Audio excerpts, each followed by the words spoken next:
welcome to tonight's Chime In. Thank you for joining us. We are airing live from Caribbean Life TV studios. I'll ask you to take a few minutes and share our live feed. You know, as I always say, you don't want to miss our conversation today. We're going to be talking about cancer in our community, acknowledging this month is Breast Cancer Awareness Month. We have some fabulous guests with us. We really appreciate these two women joining us, Shannon Bright and Denise Oliphant. Both are breast cancer survivors. So take a few minutes, go ahead and share. And I'm just going to share with you just some textbook information about breast cancer. That's really important for us to set the stage for the conversation tonight. So breast cancer is an uncontrolled growth of breast cells. But to better understand breast cancer, it helps to understand how any cancer can develop. So cancer occurs because of mutations or abnormal changes in the genes responsible for regulating the growth of cells and keeping them healthy. The genes are in each cell's nucleus, which acts as the control room of each cell. Normally, the cells in our bodies replace themselves through an orderly process of cell growth. Healthy new cells take over as old ones die out. However, over time, mutations can activate certain genes and suppress others in our cells.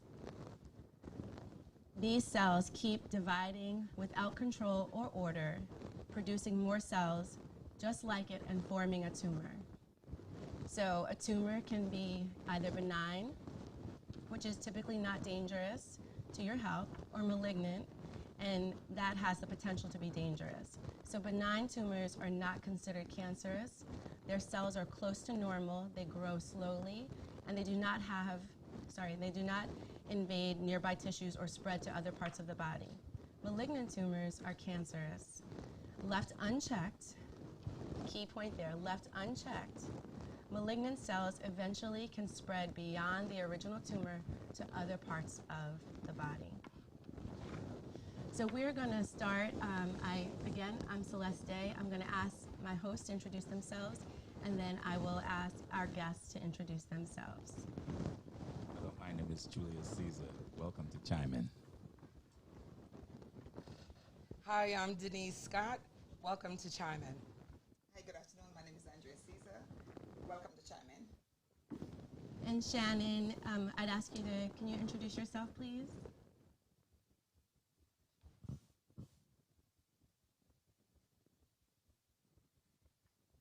I can't hear you. There you go. Can you hear me now? Barely.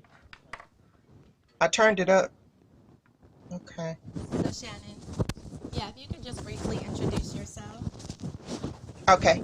Hi, my name is Shannon Bright, and I am a 5-year cancer survivor. Denise is my sister friend, and she invited me to talk about my breast cancer journey. So I don't know if I should go. We're just doing the introductions now. Yes. So thank you for that. And then Denise, you want to introduce yourself? Hello, my name is Denise Oliphant. I am a 2-time breast cancer survivor, and met Denise in high school. We went to high school together, and we've been friends since. Oh, welcome. New York in the house. So Denise, I'm going to need you to just speak up, so we want to make sure that people don't miss what you have to say. So we're going to start, and I'm actually going to start with one of our hosts. My first question, who's a clinical professional of our group, one of our clinical professionals, I should say. So I'm going to ask Andrea to help us by walking us through the stages of cancer and what they mean. The stage of cancer describe how advanced the cancer is and whether or not it has spread beyond the initial tumor. There's 4 stages to cancer. There's from 0 to 4. Zero stage meaning that the cancer is very, very small and it's localized. Stage 1 meaning the tumor is small and it's a little bit bigger than 0 stage, but it still does not spread to the lymph nodes. Stage 2 meaning this cancer is a larger size and it may or may not spread to the lymph nodes at that time. Stage 3 meaning that it had spread to the lymph nodes and stage 4 meaning it has spread to all the lymph nodes and other organs.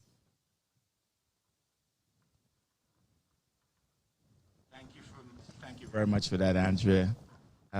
Shannon, I have a question for you. What are some of the early signs of breast cancer? And I reviewed my questions very thoroughly. With everyone, all the signs are different. But for me, one of the early signs was basically just listening to your body. I had a knot that was the size of the tip of my finger, but the things that I had going on prior to that was my nipples. Excuse me, I hope I can say that. Look, my nipples and my breasts were very, very itchy, like itchy all the time, and they were like super, super sensitive. And I also had a fluid coming from my breast. And I ignored these things for a while, but those were some of the symptoms that really made me take a second look. I'm going to chime into the questions. A lot of times, people will have drainage from their nipple and they'll just ignore it, just saying this is normal, or I'm a woman. This happened to all women. They do have nipple drainage sometime. But if you notice that you have drainage from your nipple, discoloration, foul smell, make sure you check it out. And it's important for every woman to do a breast self-exam. And the best time to do it is you're in the shower, taking a shower. And if you make it as a habit, every time you go to the shower, you do your breast self-exam. And breast cancer could affect male and female. So I don't want male to think it's a woman disease and they don't do their exam. So both male and female need to make sure you do a breast exam. Yes. So, Denise, piggybacking on that, can you share with us, like you had mentioned, you're a 2-time breast cancer survivor. So can you share with us what happened to you? What were some of the, was there a difference? Did you have early detection? And did that help you in fighting the cancer? Well, yes, my journey was a bit different. I used to do self-examinations in the shower as well. And it also runs in my family, both my mother's side and my father's side of the family. However, I felt something that didn't feel right. I try to explain the story to everyone.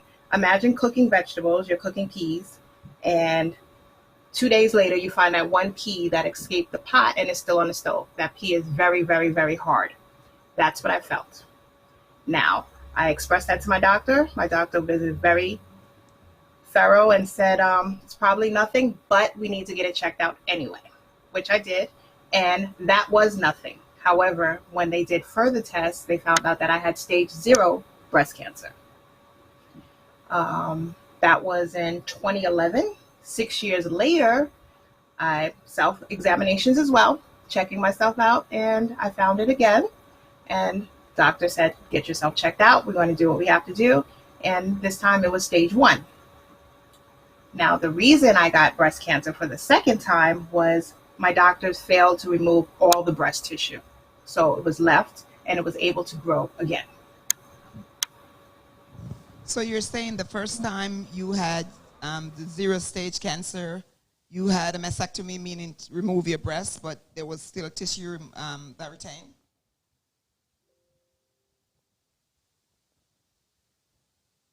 It grew again, and the breast cancer, and it went to stage 1. And Denise, do you mind me asking, how old were you with your first diagnosis? The first time I was 41. And at that point, had you started to get mammograms as well? Yes, definitely had mammograms, but I discovered both times when I had the lump in my breast. I found it myself doing breast examinations in the shower, as you mentioned. So do you think that relates to your survival rate, that you found it at 0 to 1 versus, maybe when you found out it could have been 2 to 3? Do you think that impacted the survival rate? Oh, absolutely. I'm glad that I was able to do that myself. I stayed on top of it. And like I said, I brought it to my doctor's attention right away. I think finding your cancer early is very pertinent. At stage 0, when you notice that there was a small P, at that time, if they remove everything, then maybe your chances of recurrence would be way, way less. If you notice that you have cancer in stage 4, most likely it is in your lymph nodes. Your lymph nodes is the drainage system for your body. And if the cancer is draining around your body in your lymph nodes, most likely it's in other places, like it might go to your lungs, your ovaries, and other parts of the body. And if you have cancer in stage 4 that's metastasized, then your survival rate is very, very slim at that time. So it's best to do, and I don't think we could emphasize enough why a woman should do self-breast exam, because most of the time when a woman found out that there is cancer somewhere, it's because of their diligent doing their self-breast exam. So it's pertinent for every woman, just no matter how young you are, to take it as a habit to do your self-breast exam. And it's recommended that you start having mammograms at 40. But if there's a family history, or your mother, father, sister, brother, anyone in your family that does have cancer, it's recommended that you start getting them earlier. So, Andrea, I just want to chime in real quick. So you did mention, we always talk about women and breast cancer because the obvious, we have breasts. But men actually have gotten breast cancer. So what is your recommendation? Most men don't check. So what do you think about that? I think men should take it as a habit to do self-breast exam in the shower. And if you do it every time you go in the shower, after a while, it's becoming a habit. So you should take it as a habit to do your self-breast exam, because men do get breast cancer.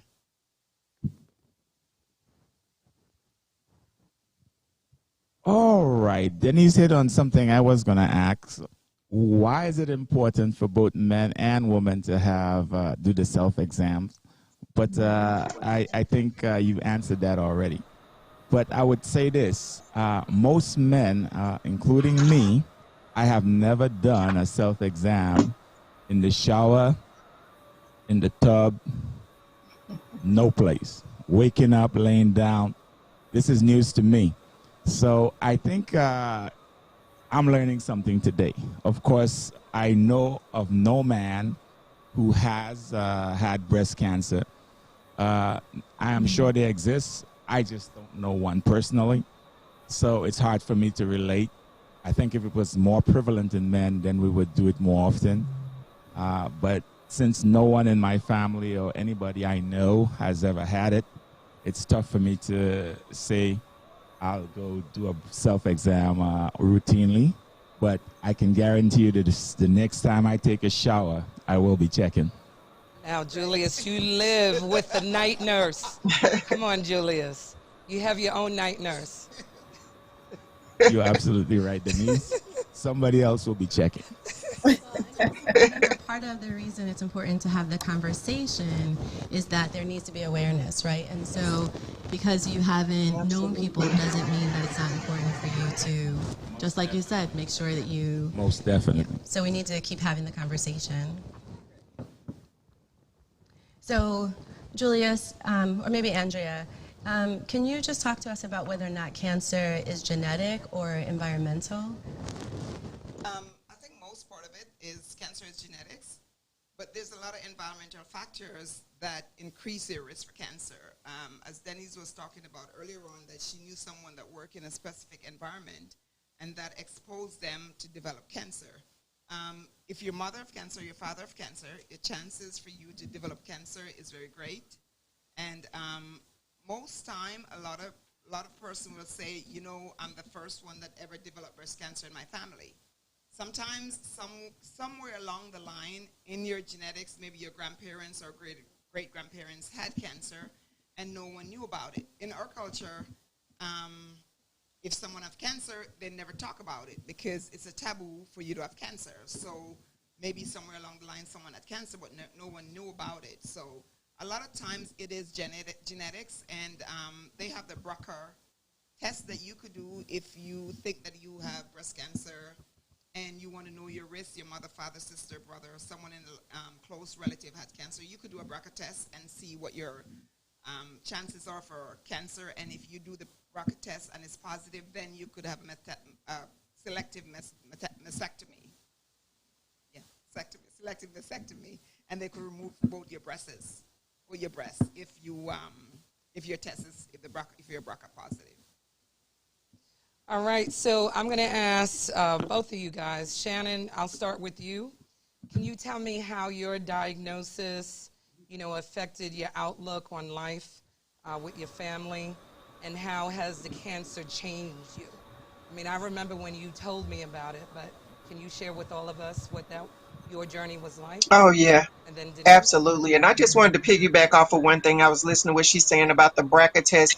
There are so many different types of breast cancer. For me, mine was triple negative, and I had just had my mammogram. I had just had a mammogram. And 2 weeks later, I was laying in the bed and discovered a pea-sized knot. And I called my doctor, and she said, "Oh, no, it's just fibrocystic breast. Everything is fine." Okay. So I actually made them check me for the second time. And because I was triple negative, then we had to be aggressive, and they did do the chemo, remove both of my breasts, and the whole nine. And going through all of that, to answer that question, I don't sweat the small stuff. I am happy all the time. I don't hold grudges. Life is short. Things that were important aren't important anymore. It gives you a whole new outlook on life. And every cancer survivor is different. But it was just very eye opening to me how short life is and how I want to live my best life, treat other people right, and I don't want to go to hell. Hello. I want to go to heaven, so I treat everybody right. And it's just, it just brings joy into my life. You love people, you love life, you just love everything. And the most important thing is it made my relationship with the Lord. Oh, a sister wear these knees out.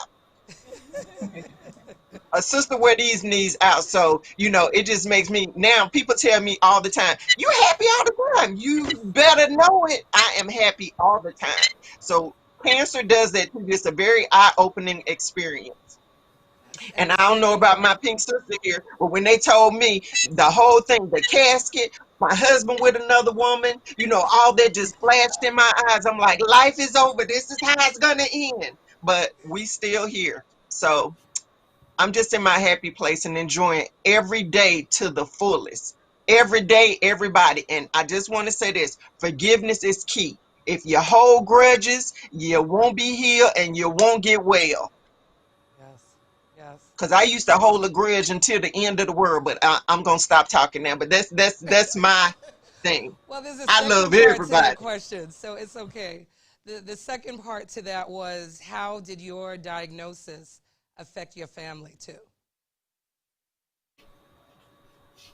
That's You also for talking you, to me? Shannon, and then Denise is going to answer it too. I just want to say, being a caregiver when you diagnosed with cancer is it's a very difficult task. And if you want to know what kind of mate you have, get diagnosed with cancer. Let them cut off all your breasts. You be in a pamper, bald head, and looking a hot mess. If your love can last through all of that, and your family support system and everybody is there to support you, the bond just gets stronger. Yes, yes. Having a good support system is of the utmost importance, and it definitely draws a family and friends closer together. That's Yes. my take on that. What was it for you, Denise?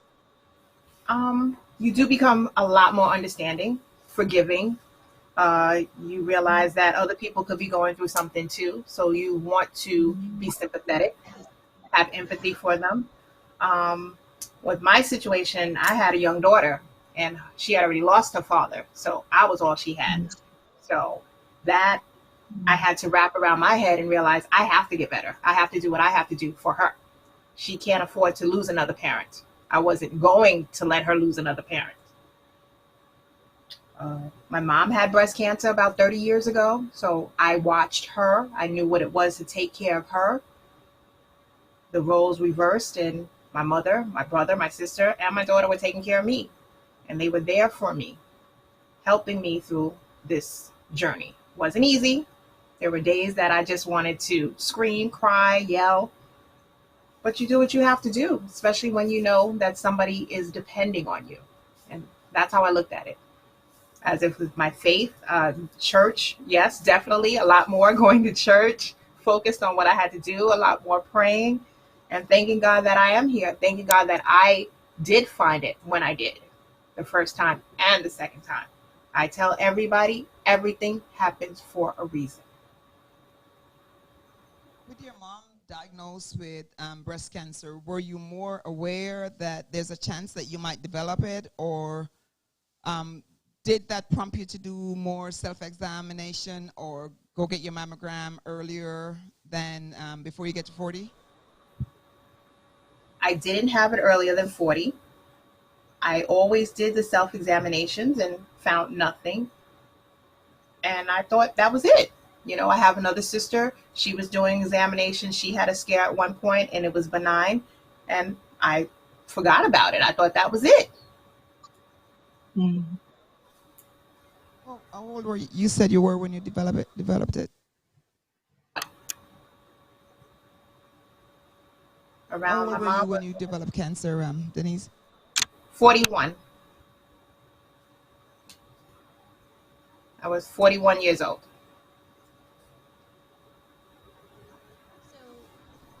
And then this is a question to both of you as well. Can you just talk to us about any of specific lifestyle changes that you've made since being diagnosed and survivors?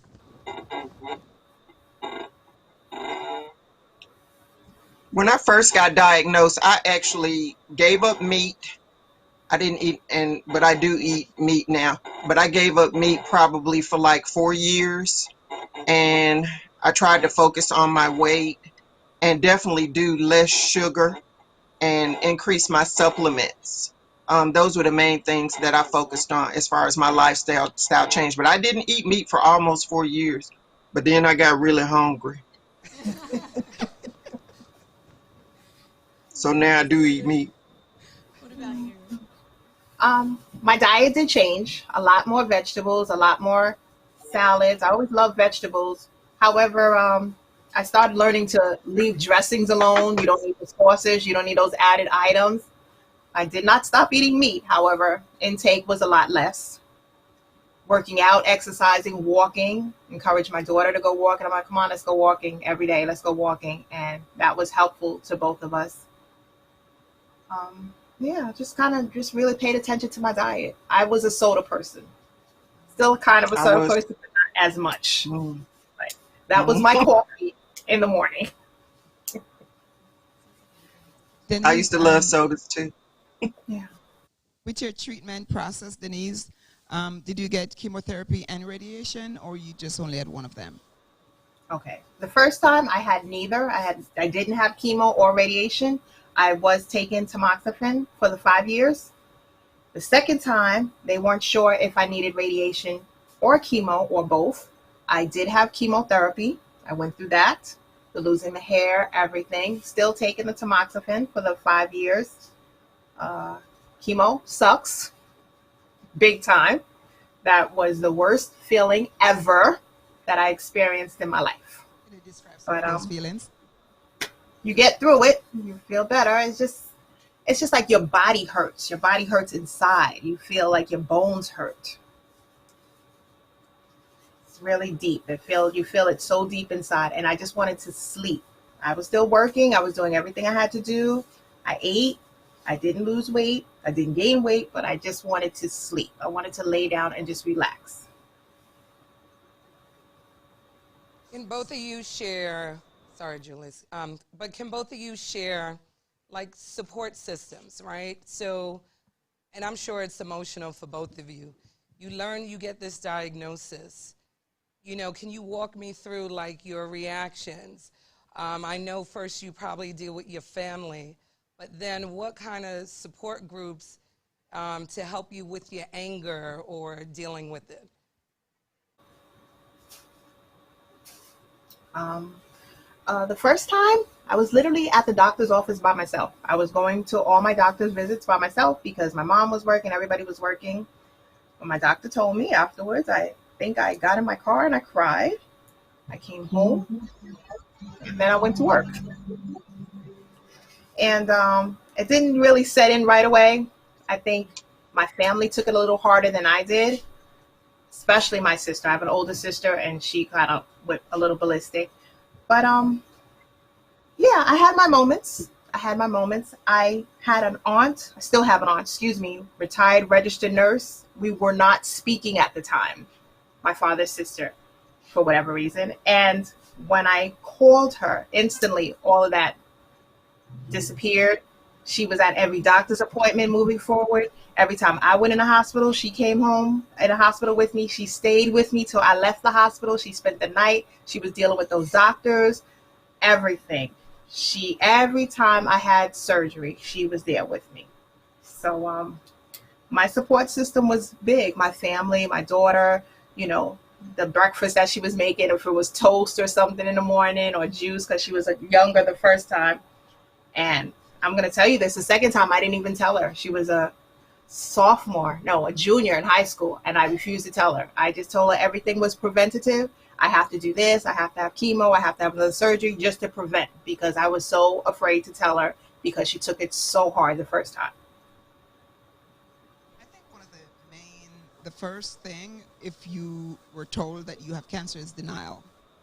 And I think you have to actually going through, I know this lady, she's 83 years old, and I'm not sure why Medicare, Medicaid, after you get to age 70, 75, it's not recommended to have any type of preventative procedures. You don't have mammograms anymore. You don't see a gynecology for your yearly exam. You don't have colonoscopy, and I think that's like a shortcoming for the older generation, because they still develop cancer. This lady is 83 years old. She's currently diagnosed. She had pelvic cancer with Mets, most likely stage 4. And she's in the hospital, and she is in total denial. She said, I'm going to get better. I'm just waiting to get my strength back. And I'm going to get out, and I'm going to continue doing everything that I was doing. But I think if you never get sick and all of a sudden you have a terminal disease, something like cancer, it's like you're still in denial, because to you it's not real because you never got sick before. So that's the first thing that you have to deal with. Get your mind in the same path with your body to say that this is terminal and this is the way I'm going to go out. So the first thing I think that someone have to do is denial, and then accept that you have the disease, and then you could go through the disease process. Then you could process everything. I think I'll tell you why I wasn't in denial. Every member of my family that has died of cancer. I had recently, years ago, I buried my aunt. I buried my father, numerous family members. So when I got my diagnosis, like my pink sister just said, I went to the doctor all by myself. I just went all by myself, and then they told me, and I did the same thing, got in the car and cried. But I think because of my family history, I don't want to say I was expecting it, but I wasn't like surprised when I got it because of that, because of my family history. Because of your history, are you more vigilant, looking out for it, or do more testing, like over test? Because I know this guy, sister just died with cancer, and everyone in the family is getting their tests done yearly, and sometimes it's not recommended for yearly testing, but he wanted to get tested every year. Were you like that because most people in your family has cancer?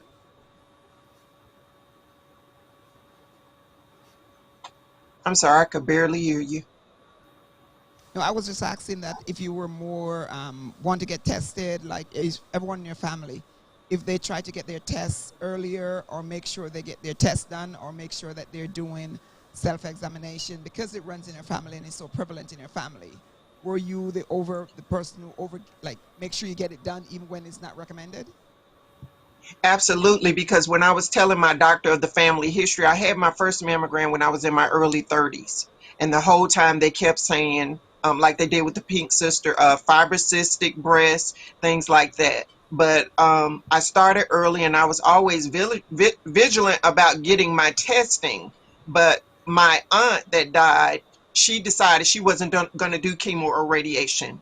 She just believed that she could do natural remedies. But when they gave me my diagnosis, I jumped right on it. I was like, everything, what I got to do? Chop this off, chop it off. I have to do the chemo, give me the chemo. The radiation, give me the radiation. And I did start early. So the funny thing when I was looking at the questions is just, with cancer, I mean, there are healthy people that are getting cancer that are just like in optimal health. And then there are people that are in bad health that are getting cancer. And then my aunt, she died at 47. One of the things she said in the final letter that she wrote me is the very air that we breathe probably in the last days will cause cancer.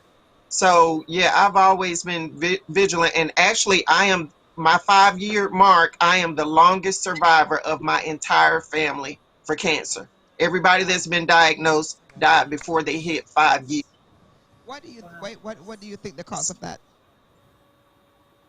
The cause of me being a long survivor?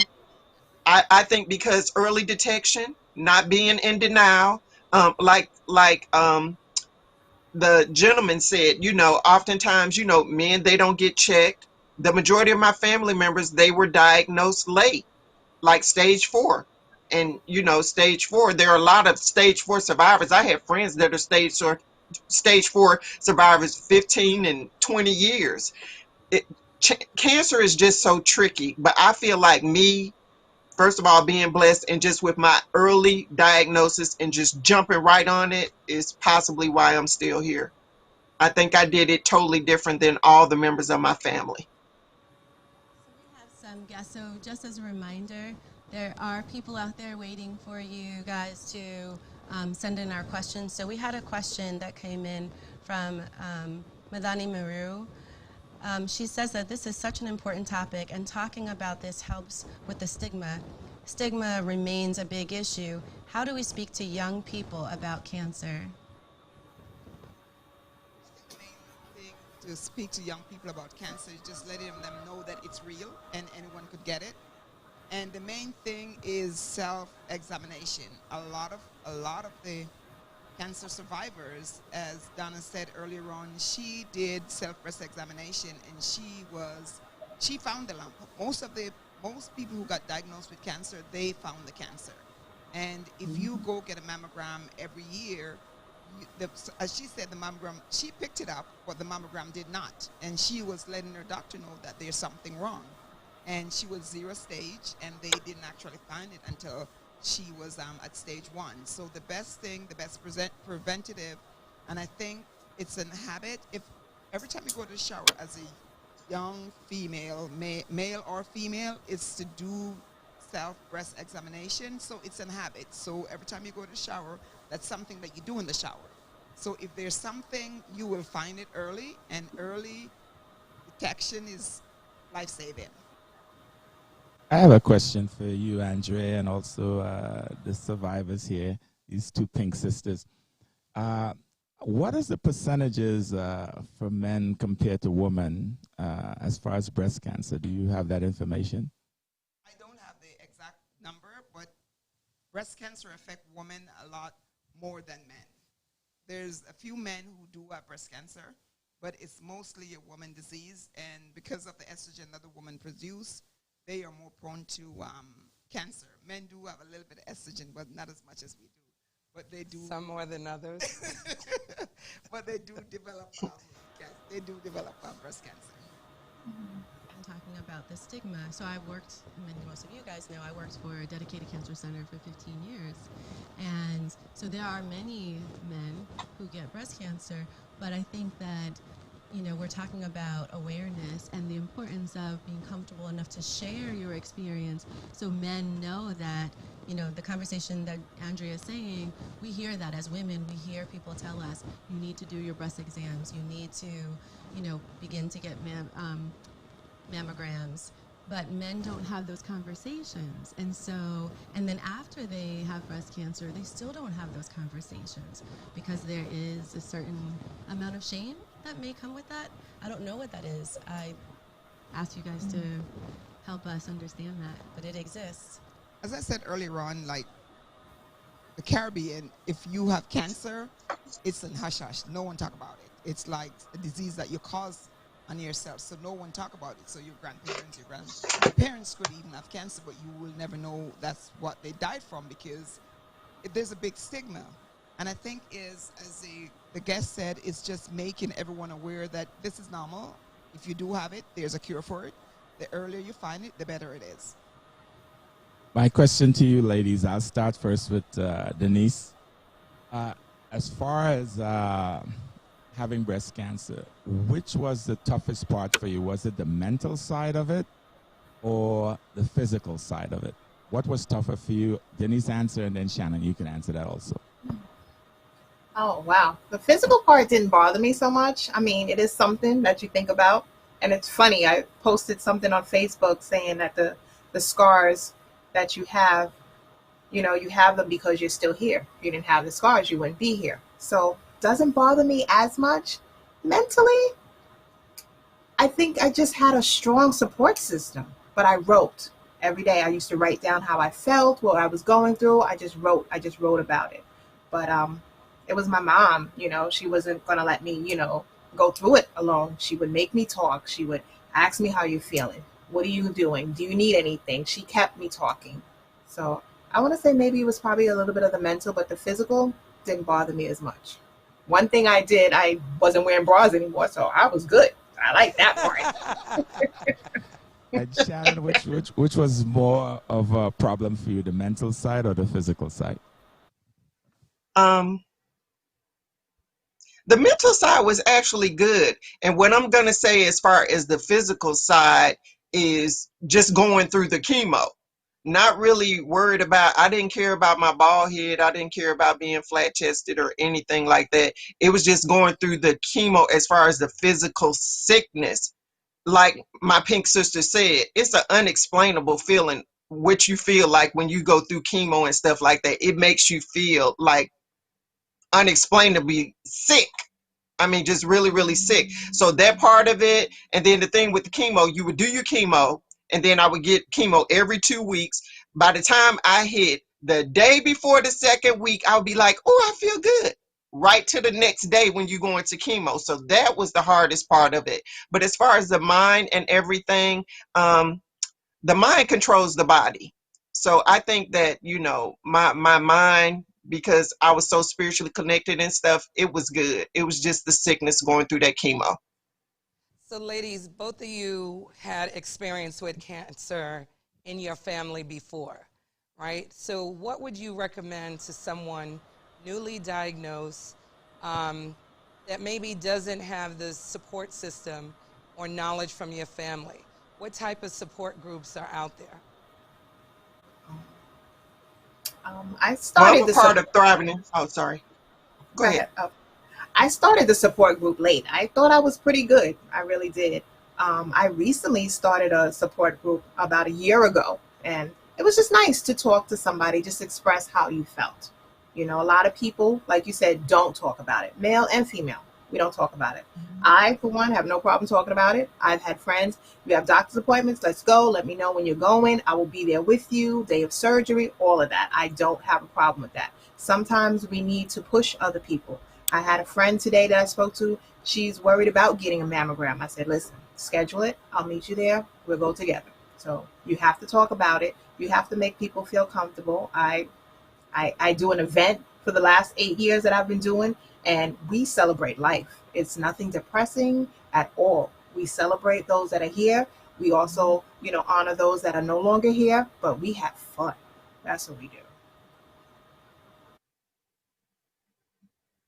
Absolutely. And I'm a part of a Thriving and Surviving is the name of the support group started by Rhonda Williams. And that's the thing. It's nothing like being able to talk to somebody that has literally walked in your shoes and people that you can talk to if you need to cry or whatever support you need. Support groups are of the utmost importance when you're going through something like this, because sometimes it may be even things that you can't even communicate to your mate about, but you have a sister that you can talk to that has been through it, that can lift you up and support you. And like she said, the support groups, we have different events, and it's just a lot of fun, just being with our sisters and celebrating life to the fullest. Happy to be alive. What? There's a lot of people out there without insurance, and they will have signs and symptoms, and they are hesitant to go to the ER, go see their doctor. But there's a lot of women's group out there that will assist you or help you, or if you go to the ER, they will have to see you. And most likely, if you go to the ER as a woman with saying that I think I have a lump in my breast, you are not going to get a mammogram in the ER. You are not going to get an ultrasound in the ER. They will tell you you need to follow up with the OBGYN, or you need to go to your health department. If you don't have insurance, you could go to the health department. The health department will direct you to see, to get a mammogram, and then they'll take it from there. So don't be leery to go to the ER or go to see a doctor, or make that first phone call if you have drainage or tenderness, or you feel there's a different, there's a lump, or there's a rise area in your breast. Because a lot of times there's a little area that's tender, and a lot of people have cystic breast, meaning that if you do a self-examination, you'll find little lumps, but nothing hard, nothing tender. It's your breast is very cystic, meaning that there's little lumps all over. And that's why it's important for you to get used to your breast, know your breast. Every time you go in the shower, make sure you know what's where, and there's a little lump over here. I had a mammogram, that's fine. There's one in the midsection, it's fine. So if something shows up that was not there last month when you did your exam, then you know that there's something wrong. Then you need to seek further assistance. So everyone knows that Andrea is definitely the clinician in the group, but she brought up a good topic, and one of the questions that I was curious about is what, and this is for both you, Denise and Shannon, what are the things that made you confident in the providers that you saw? And I bring that up because I worked for a hospital, and I know many people who were not necessarily comfortable going to their doctor. So what built your confidence in your physicians? Well, I do want to say the first one that gave me my diagnosis after my visit with her bedside manners were horrible.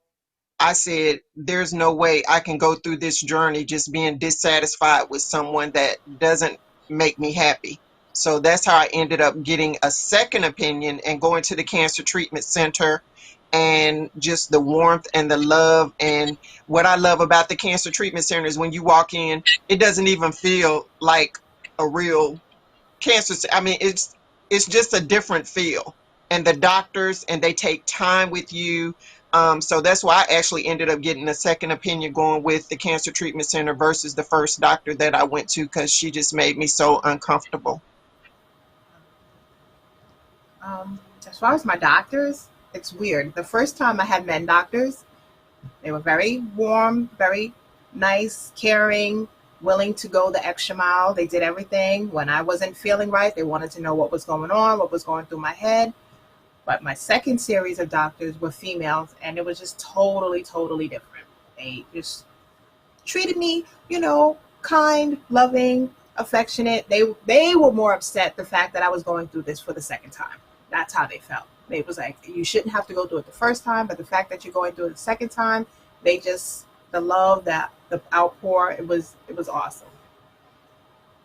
So I definitely, want to hear the high part of this when you guys both finally got to ring your bell. What was that feeling like?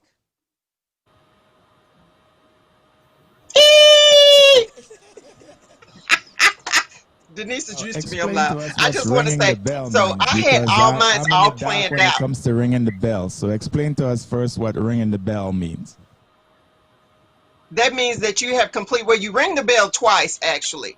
You ring the bell when you finish your chemo, and then you ring the bell again when you finish your radiation. And both of those rings are absolutely phenomenal. It's like you feel like you hit the lottery because you made it through these treatments. And my pink sister can attest. When you get close to, I had 8 treatments. So at 4, I was like, okay, I quit. I told my husband I quit. I'm not doing no more. I'm done. He was like, well, you're halfway there. So just ringing the bell, it is just like the best thing ever. I say it's better than hitting the lottery. What you say, Pink Sister?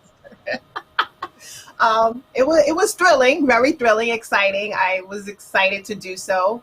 Celebrated afterwards, family. I remember my first glass of champagne, Moscato. I was excited. I just wanted to have this all behind me, and it's a feeling that you're thankful, you're blessed, you're happy to be here and to take it to the next level. But it was a warm feeling inside, like you did it, you achieved it, you did what you were supposed to do.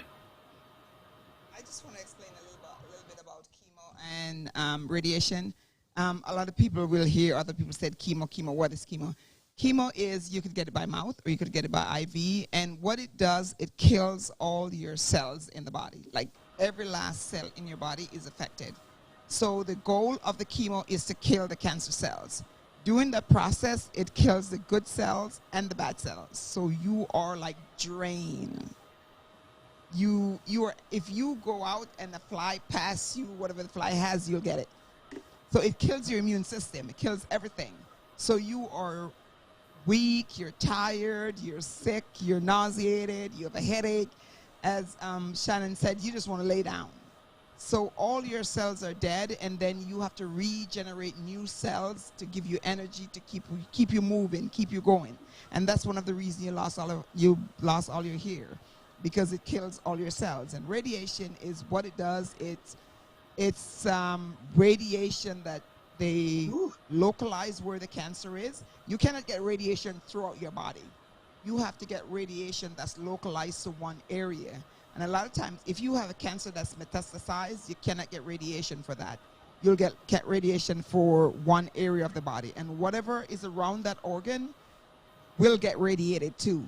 So if you have breast cancer and they're doing radiation, your lungs is going to get some radiation, your heart is going to get some radiation, your intestine is going to get some radiation. So you might have radiation burn. That area where they do the radiation, you might have burn in that area where you have to do dressing on the area. The area might be discolorated from the radiation. So a lot of people would say radiation and chemotherapy, that's what it is. It's just trying to kill all the cells. And during the process of killing the cancer cells, they're going to kill organs and other cells in the body. So, Andrea, can you not assume that by getting radiation and not having chemo, and just because what you just described is that there's less collateral damage from radiation, but can you assume that your cancer is, less intense or maybe a lower stage if you're getting just radiation, you don't have chemo? I think the reason why your oncology would decide to do radiation rather than chemo, if you have metastasized, meaning the cancer had spread to other organs or it's in your lymph nodes, it's spread to other places in your body, they would not opt for radiation. If the cancer is localized, there's one lymph node and there's one mass, and it's localized and it's not spread, it doesn't start spread within the lymph nodes and it's not going anywhere and they haven't found another mass anywhere, then they'll decide to do radiation because it's specific, they could mark the area and then they could get that area. But if the cancer is metastasized, then the chance of then they'll have to radiate your whole body, which does not really make sense. So then they'll turn to chemotherapy, which is more systemic, where it goes, if an IV, it goes through your complete system, which it kills the good cell and the bad cell, and you are, as Denise said, you just want to lay down. Mm-hmm. All right, so ladies, I know you guys talked about ringing the bell, but I'm really curious as we start to close out, but I do want to hear two things. One, I want to hear from you on what you did to celebrate. I know, Denise, you mentioned having a glass of champagne, but were there some specific rituals that you knew when you were done with this that you were going to do, and would you share those things with us? Okay, so on my anniversary, what I used to do was, well, I still do, waiting. I go to the Ritz-Carlton and I treat myself to a full body spa. I stay overnight. I'm by myself. Room service. I just pamper myself. So that's what I do. on my anniversary. Love it, love it, love it. And Shannon. Baby, I'm going to the islands. I want to go to the Rah, every rah, chance. rah, rah, Rona will rah. not let me be great, but when I tell you wherever the water is blue, that's what I'm doing. So soon as this run, we're already set. Next year, I will be in Barbados. I Okay. will be back in Jamaica. I'll be in Cancun, Dominican Republic, wherever the water is blue. I'm gonna celebrate. Look, I tell you what, God forbid if my cancer come back, my husband's next woman, she gonna get a broke man because I'm spending all that money right now. Hello, I love it. I I'm love it. just saying. So, You know, Right. cancer's unpredictable. so I also wanted to She gonna ask be like, the two of you, would you be willing to share your businesses with us?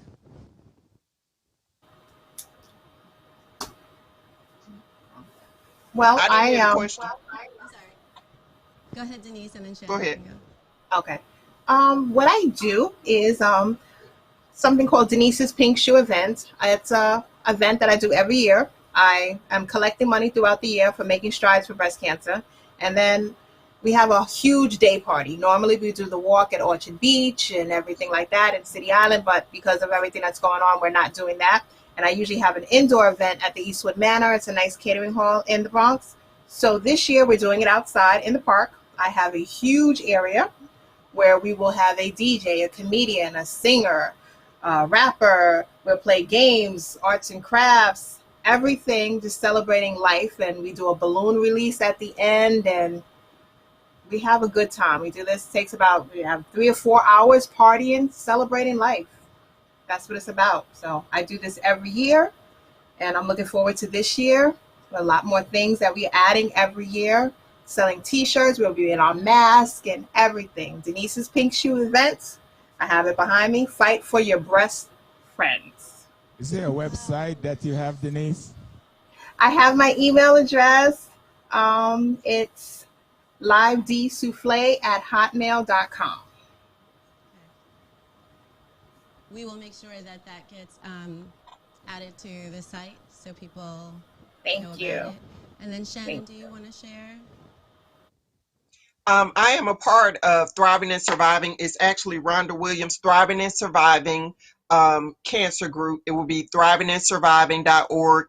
We always do Thanksgiving events, and we always have a big Christmas festivity. For our Christmas, we always do Kids for Tots. So on Christmas, I'll be reaching back out so everyone can bring their kids. We have all type of toys and things that we give away and gifts, and it's awesome, just all of us getting together and just showing each other love. And Shannon, where are you located? Where's your organization located? Rhonda Williams, I'm just a part of that group. But where are they located? We normally I have mean, our meetings. Well, coronavirus has stopped us from having our meetings, but we usually have them at Piedmont Hospital at that center there. We used to have meetings like every other Saturday. So right okay, now, because of the virus, we're not really doing anything. okay. But you're located in Georgia and Oh, yes, versus in in New Decatur, York. Georgia. Okay, In okay. Georgia. In Great. Stockbridge, Georgia. Thank you. So I'm going to ask the guests, is there anything that you want to share before I start to close out? I'll start by saying I don't think you could emphasize enough for all of us to do self-breast examination. And as Shannon said, she found a stage 0 breast cancer, went to the doctor, let the doctor know that there's something different in my breast, there's something that was not there before. And the doctor said, okay, there's nothing, and it ended up being stage 1. I think you have to be an advocate for yourself. A lot of times, you know your body. If you find something in your body that's not right, and you know it's not right, and you know it was not there before, you have to speak up. If you go to the doctor and the doctor said, you know what, that's okay, I do a mammogram, I didn't see anything, get a second opinion. Shannon went and got a second opinion, and she was at stage 1 at that time. So self-breast examination and be a strong advocate for yourself because you know your body. I would say, Shannon, because of your story, you already know, and I'm probably embarrassed to admit it, it's because of you why I went and did my first mammogram at the age of 44. Bad. That was my first. Yay. Because sometimes you think you can't get it if you don't have a history. You guys have already explained some people who are healthy, they may get it, some who aren't, right? But again, I didn't know anyone, but your story really compelled me to go ahead and get tested. Denise, both of you guys, I've known you a very long time. Love and adore both of you. I am so glad you're here. Thank you so much for sharing your stories. Thank you. Thank you for Love having you me. too. Thank you. I love you, sis. Yes, I just want to say hats off to both you, cancer survivors. Hopefully tonight will motivate some young people to go ahead and start that self-examination. And hopefully some people, if they have it, will detect it early enough so it'll increase their probability of survival. I want to say Yes.